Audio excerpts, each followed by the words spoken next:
നമ്മുടെ ലോകത്ത് ഒരു ജാഹിലിയ്യ കാലഘട്ടം ഉണ്ടായിരുന്നു. ഒന്നും അറിയാത്ത കാലഘട്ടം.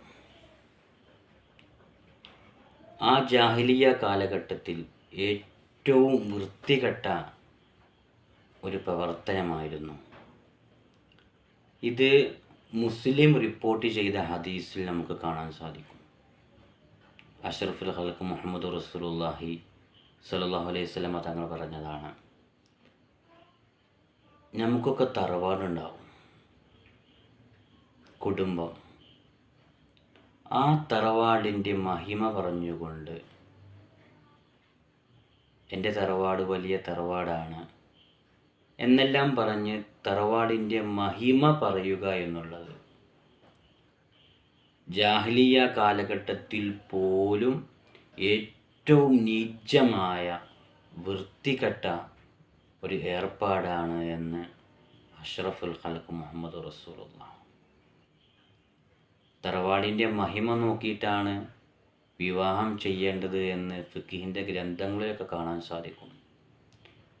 പക്ഷേ എൻ്റെ കുടുംബം വലിയ കുടുംബമാണ്, ധാരാളം സമ്പത്തുള്ള കുടുംബമാണ്, ധാരാളം സ്വതക്ക കൊടുക്കുന്ന കുടുംബമാണ്, പാവങ്ങളെ സഹായിക്കുന്ന കുടുംബമാണ്.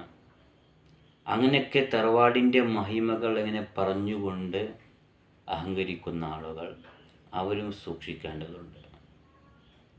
അതുകൊണ്ട് തറവാടിൻ്റെ മഹിമ പറഞ്ഞ് മറ്റുള്ളവരുടെ മുമ്പിൽ അഹങ്കരിക്കുന്ന ആളുകൾ സൂക്ഷിക്കണം.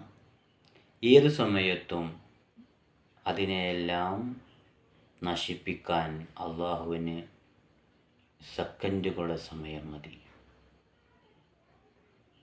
അതുകൊണ്ട് കിബറുള്ള ആളുകൾ, അഹങ്കാരമുള്ള ആളുകൾ, അവർ സൂക്ഷിക്കണം. ഒന്നല്ലെങ്കിൽ ഇന്ന് അല്ലെങ്കിൽ നാളെ അള്ളാഹ് നമ്മളെ നശിപ്പിക്കും. അതാണ് ഫിർഔനിൻ്റെ ചരിത്രം ലോക മുസ്ലിമീങ്ങളെ പഠിപ്പിക്കുന്നത്. അതുകൊണ്ട് അഹങ്കരിക്കാതെ ഈ ലോകത്ത് ജീവിച്ചു പോയാൽ നമുക്ക് എന്നെന്നും ആസ്വദിക്കാൻ പറ്റുന്ന രൂപത്തിൽ സ്വർഗത്തിൽ നമുക്ക് കഴിഞ്ഞുകൂടാൻ സാധിക്കും. അള്ളാഹു നമുക്ക് തൗഫീഖ് നൽകി അനുഗ്രഹിക്കുമാറാവട്ടെ.